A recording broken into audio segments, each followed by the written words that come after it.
عمارت میں داخل ہونے کے بعد میں نے دیکھا کہ کافی تعداد میں مرد، عورتیں، لڑکے اور لڑکیاں چل پھر رہے تھے۔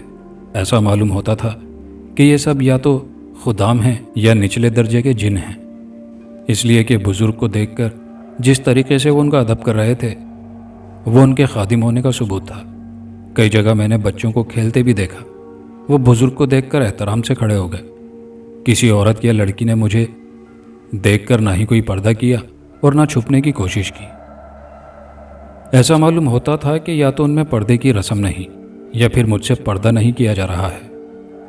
ویسے راستے میں عورتیں ملی تھیں، میں نے ان کے چہروں پر نقاب جیسی چیز دیکھی تھی، مگر صورت نقاب میں ہونے پر بھی صاف دکھائی دے رہی تھی۔ ہم ایک بڑے کمرے میں داخل ہوئے جہاں اچھی قسم کے قالینوں کا فرش تھا، ان پر چھوٹے موٹے گدے پڑے تھے، سفید چادریں بچھی ہوئی تھی، ساتھ میں گاؤ تکیے بھی قرینے سے لگے تھے۔ بزرگ نے مجھے گدے پر لے جا کر بٹھایا، پھر میرے قریب بیٹھتے ہوئے بولے، بیٹا تمہیں تعجب ہوگا کہ میں کون ہوں اور میں تمہیں کہاں لے کر آیا ہوں۔ ان کے سوالات کا میں کوئی جواب نہ دے سکا۔ ایسا معلوم ہو رہا تھا کہ میرے سوچنے سمجھنے کی صلاحیت ختم ہو چکی ہے، اس لیے خاموشی سے ان کی صورت دیکھنے لگا۔ بیٹا ڈرو نہیں، بات کرو، بزرگ نے شفقت آمیز لہجے میں کہا۔ سنو بیٹا، یہ جناتوں کا شہر ہے اور میں ان سب کا امیر ہوں۔ یہ منصب ہمیں شاہ جنات کی جانب سے عطا ہوئی ہے۔ تم میرے مہمان ہو، تمہیں کوئی بھی کچھ نہیں کہہ سکتا۔ جنات میں اچھے بھی ہوتے ہیں اور برے بھی، لیکن تم سردار جن کے مہمان ہو، اس لیے سب تمہاری عزت کریں گے۔ میں نے کئی بار تمہیں قرآن شریف پڑھتے ہوئے سنا ہے، مجھے تمہاری قرات بہت پسند ہے۔ میں اپنے بیوی اور بچوں کو بھی تمہاری قرات سنانا چاہتا تھا، اس لیے تمہیں یہاں لے آیا ہوں۔ اطمینان سے بیٹھو، میں اپنے بچوں کو بلاتا ہوں، تم سے مل کر وہ بھی خوش ہوں گے۔ بزرگ نے زور سے کچھ کہا۔ دروازوں میں سرسراتی ہوئی ہوا اندر داخل ہو رہی تھی۔ ہوا اس قدر تیز تھی کہ اچانک مجھے سردی کی وجہ سے کپ کپی محسوس ہونے لگی۔ خوف کی وجہ سے میرا رنگ پیلا ہو رہا تھا اور میں آنکھیں پھاڑے ہوئے چاروں طرف دیکھ رہا تھا کہ دیکھو اب کیا ہوتا ہے۔ اب بھی میں کپ کپی پر قابو حاصل کرنے کی کوشش کر رہا تھا کہ چاروں طرف لرزتے ہوئے ہیولے نظر آئے، اور دیکھتے ہی دیکھتے یہ ہیولے جسموں میں تبدیل ہونا شروع ہو گئے۔ ایک لمحے کے بعد ہی میرے سامنے عورتیں، لڑکیاں، لڑکے اور بچے بیٹھے ہوئے تھے۔ یہی وہ بچہ ہے جس کے بارے میں نے تم لوگوں کو بتایا تھا۔ اس کا نام شاہد ہے اور یہ بہت اچھی قرات سے قرآن شریف پڑھتا ہے۔ آج میں تمہارے پاس اس لیے لایا ہوں کہ تم بھی اس کی قرات سن سکو۔ اچھا پہلے اس کی خاطر تواضع کرو، پھر یہ تمہیں قرآن شریف سنائے گا۔ بزرگ کے اتنا کہنے پر پورا کمرہ سفید سفید دھوئیں سے بھر گیا۔ پھر چند لمحوں کے بعد ہوا زور سے چلنا شروع ہوئی، لیکن جب ہوا کا زور کم ہوا تو کمرے میں ایک بہت بڑا دسترخوان بچھا ہوا تھا، جس پر ہر قسم کے پھل اور مٹھائیاں قرینے سے پلیٹوں میں رکھی ہوئی تھی۔ پینے کے لیے ایک نئی قسم کا شربت تھا۔ اس کا رنگ نہ تو پوری طرح سفید تھا اور نہ لال، بلکہ عجیب طرح کا رنگ تھا، لیکن پینے میں اتنا اچھا اور لذیذ تھا کہ جی چاہتا کہ پیتا ہی چلا جاؤں۔ مجھے اس وقت تو بھوک نہ تھی اور نہ ڈر کی وجہ سے کھانے کی خواہش تھی، لیکن ان بزرگ کے اصرار پر کھانا پڑا۔ میرے کھانا شروع کرنے پر دوسرے لوگوں نے بھی کھانے میں میرا ساتھ دیا۔ مٹھائی بالکل تازہ تھی، ایسا معلوم ہو رہا تھا جیسے حلوائی کی دکان سے گرما گرم ابھی ابھی لائی گئی ہو، اور اسی طرح پھل بھی ایسے معلوم ہو رہے تھے کہ جیسے ابھی درختوں سے توڑ کر لائے گئے ہوں۔ کچھ دیر میں کھانے سے فارغ ہونے کے بعد اطمینان سے بیٹھ کر سب میری جانب دیکھنے لگے۔ اب کافی حد تک میرا ڈر بھی دور ہو چکا تھا، اس لیے بزرگ کی فرمائش پر سورہ جن کا ایک رکوع میں نے قرات کے ساتھ سنایا۔ پڑھنے کے دوران سب نے مرحبا مرحبا کی تکرار کی۔ کچھ دیر کے بعد بزرگ نے اپنے گھر والوں کی جانب دیکھتے ہوئے کہا، دیکھا لڑکا کتنا اچھا پڑھتا ہے، ان کو یہاں بلایا کیجیے۔ سب نے یک زبان ہو کر کہا، ہاں میں ان کو یہاں لایا کروں گا، میرا خیال ہے کہ تم لوگوں کو بھی ان سے قرات سیکھنا چاہیے۔ اچھا بیٹا چلو میں تم کو چھوڑا ہوں، لیکن ایک بات یاد رکھنا، اب میرا سایہ تم پر رہے گا، مگر تم ڈرنا نہیں۔ ابھی بزرگ نے بات ختم ہی کی تھی کہ اچانک باہر سے آوازیں آنا شروع ہوئیں۔ ایسا معلوم ہو رہا تھا جیسے کسی شخص پر سختی کی گئی ہو اور وہ اذیت پر کرا رہا ہو۔ بزرگ نے اپنی زبان میں کچھ کہا، ان کے منہ سے بات ابھی ختم ہوئی تھی کہ یکایک کمرے میں دھماکہ ہوا